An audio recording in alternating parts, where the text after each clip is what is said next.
depressão e atividade física. Quando é que a gente parou de se mover?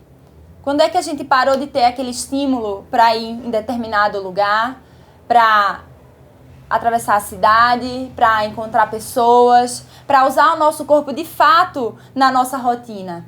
É claro que a tecnologia ajuda muito, né, o nosso cotidiano. Os aplicativos, né, que evitam que a gente tenha que encarar uma fila no banco, o carro que ajuda a gente a se deslocar na cidade, mas tem muitas escolhas que passam por a gente ter prazer na nossa rotina, em ter prazer para usar o corpo para viver.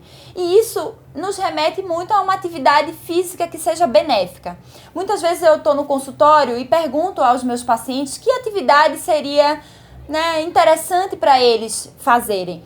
E de pronto me vem aquilo: ah, não, eu já tentei academia, eu não consigo. Ah, não, a atividade física que vem com responsabilidade, com um peso, eu não consigo continuar. E me veio a lembrança das minhas pacientes que começaram despretensiosamente fazendo aulas de dança e transformaram o rumo das suas vidas.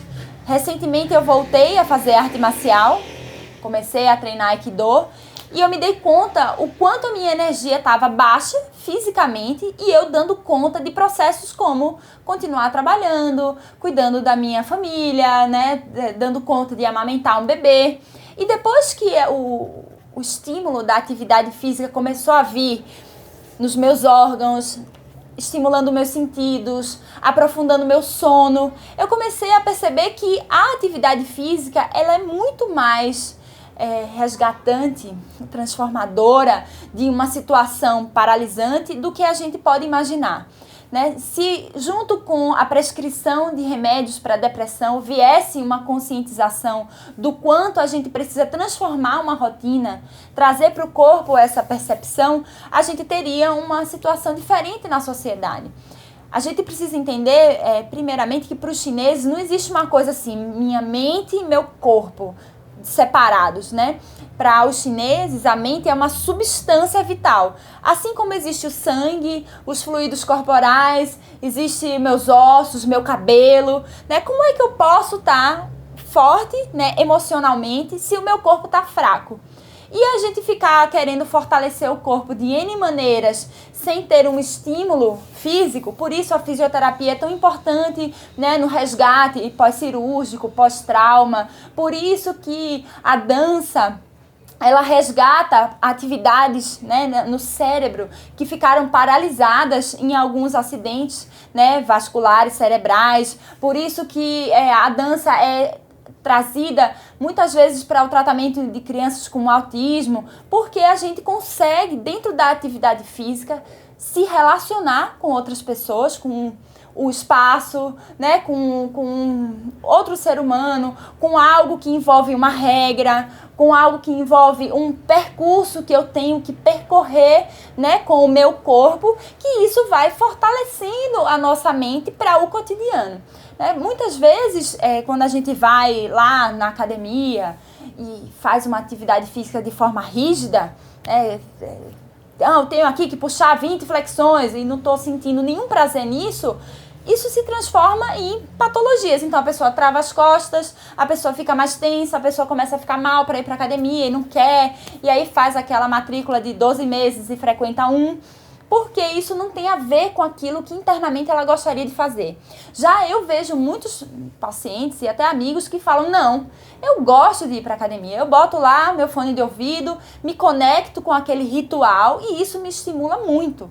Me ajuda a entender os processos da vida, que existem fases, que existem metas, que eu preciso cumprir certas coisas e isso faz sentido para aquelas pessoas. Uma vez eu atendi uma paciente que era super exigente, uma artista, né?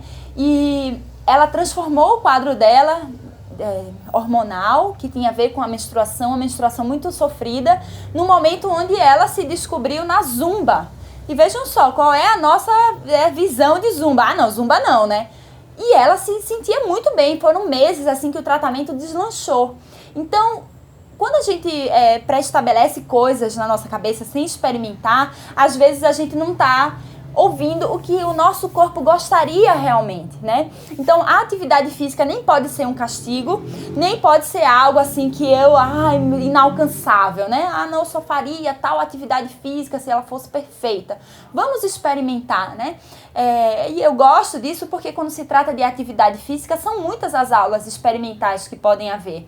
Por muito tempo, a yoga foi uma coisa assim que me resgatou do sofrimento, da dor física, né, de não conseguir estar sozinha com a minha respiração, estar sozinha comigo mesma. Então, busquem, né? Existem N tipos de yoga, né? Existem N tipos de dança, N tipos de atividade física em coletivo. A gente tem vôlei, tem handball, tem futebol, né? Eu sonho com um dia onde as milícias revolucionárias, aquelas que vão transformar o rumo da sociedade num mundo melhor, né? Essa coisa autônoma que vai insurgir dos bairros, elas vão fazer centros de treinamento autônomo.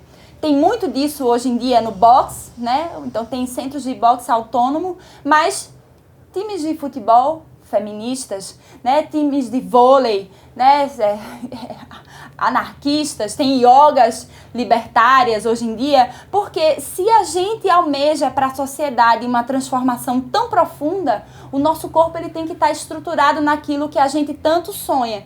Pode parecer loucura isso que eu tô falando, né? Nossa, lá vem a revolucionária, atravessou o vídeo sobre medicina chinesa. Mas uma coisa é certa, a gente não vai mudar o rumo desse país sentado na frente do computador ou com o celular na mão, só almejando, né, mudanças. A gente precisa fortalecer o nosso corpo. A gente precisa trazer para a prática, né, aquilo que a gente sonha. E para isso a gente precisa de musculatura, dando suporte ao nosso pensamento, do sangue correndo nas veias, para a gente ter força de responder, ter ímpeto, né, para voltar à nossa rotina, ao nosso cotidiano. Então, isso que fica na nossa cabeça, dizendo que não tá nada legal, que o mundo não tá bom, que eu queria transformar a minha vida, isso precisa vir minimamente numa prática. Nem que seja uma prática de levantar da cama se arrastando e tomar 20 minutos de sol na lombar, para acordar o rim e a nossa essência vital. Isso os chineses falam há muito tempo, né?